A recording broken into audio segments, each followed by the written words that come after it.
Glad to have you back with us. And holiday allergies, it's a thing. Between now and Christmas, you're going to be seeing a lot of food-related allergies and some other non-food allergies as well. How do you deal with that? You go to Dr. Marc Cromie. I'm here for you, baby. I'm here for you. I'm glad of it. Always. We're going to begin with the points out of here. It was from you, I found out a few years ago, these things can be potentially dangerous. Yeah, if you have a latex sensitivity or latex allergies, the sap of the poinsettia will actually cross-react with latex. So you can have contact rashes to those if you're allergic to latex and you are sensitive to gloves, adhesives, Band-Aids, then handling these plants could possibly cause you a contact dermatitis or a rash.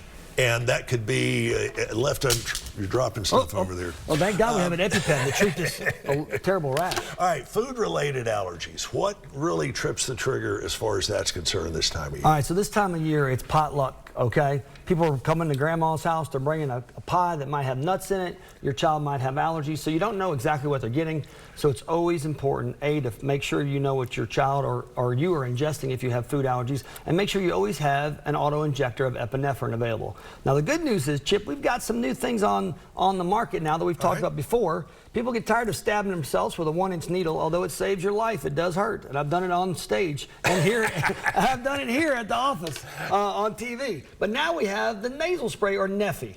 And what this is this is a nasal spray that you can shoot right in the nose. It doesn't hurt at all. It's like using a little squirt of Flonase, but it gives you the life-saving epinephrine, which will reverse the allergic reaction. We kid around a lot, but this is no laughing matter. Some of these food-related allergies can be fatal if not properly treated. They are, yes, yes. Anaphylaxis occurs and death from food ingestions occurs frequently, and it's usually related to a nut or shellfish or peanut. Those are the big three: peanut, tree nuts, and shellfish, particularly in adults. When you first started practicing, was peanut allergies a real thing? Oh, yeah. Peanut allergies have been around, but obviously the prevalence has increased significantly in the last 20 years, and we think it has to do with increased awareness.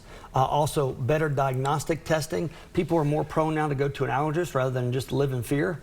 Also, we know now that we have been doing the wrong things for years. We've been avoiding peanut in our kids. The American Academy of Pediatrics for 100 years said, don't give kids peanut till 2 or 3 years of age. Well, that is why we have an increased allergy in the United States. Wow. In Israel and other countries, they start early in life giving them a peanut bomb, which looks like a little Cheerio or a peanut puff. And early on in life, they don't have peanut allergies at all. And so now we recommend giving it to them at 6 months, as long as there's not a good, strong family history of allergies. If there is, you make sure that your child comes to a board-certified allergist to be tested first. And make sure that you and your children both know what you're allergic to. Correct. And even if you do have to do the allergy shots, this is as big as the needle is. That's right. You probably can't even see it. You can't even see it. What we're using for allergy shots is a subcutaneous insulin syringe. So this is the tiniest needle that they make. It barely goes under the skin and the arm. And what it does is it introduces to your immune system what you're allergic to, a teeny bit of dog or cat dander, the pollens, ragweed, trees, and weeds. And by doing this on a weekly basis and eventually every 2 weeks, you are teaching your immune system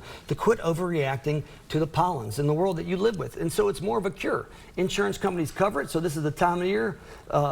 This the season to meet deductibles. If you've met your deductible, it's time to come to Chattanooga Allergy Clinic, because you can get your testing probably covered for 100% free, and allergy shots, if we see you now, we can make up almost a year's supply for you. So here's the deal. Be tested quickly before the spring gets here so we can make a difference in your quality of life. Once you're tested, and I know when I was a kid, I was tested, and I had a laundry list of stuff I was allergic to. I've grown out of that, or at least for most of it. How often should you get tested once you reach adulthood? Yeah, most people say that your immune system will change every 5 to 7 years. So if you haven't been tested in at least 5 years, it's probably worth redoing. And even if you're on allergy shots, at the end of your maintenance plan at the end of the 5 years, we'll retest you to see what has changed, whether we're ready to stop the shots or whether we need to tweak them. And the tests are fairly quick and easy. Oh yeah, you'll find out within 15 minutes what you're sensitive to, little scratches on the back, and if we have to do a secondary test, we'll do a few on the arm. But overall, it's very non-invasive. It's instant gratification. It's not like getting a blood test that takes days, which is not as accurate as the skin test. Glad you had a very happy Thanksgiving. Yes, sir. Very Merry very Christmas. Blessed. We'll see you before blessed then. to be here. Find out more about Dr. Marc Cromie and the great staff at Chattanooga Allergy Clinic. The website is ChattanoogaAllergyClinic.com. ChattanoogaAllergyClinic.com. And we will be right back after this.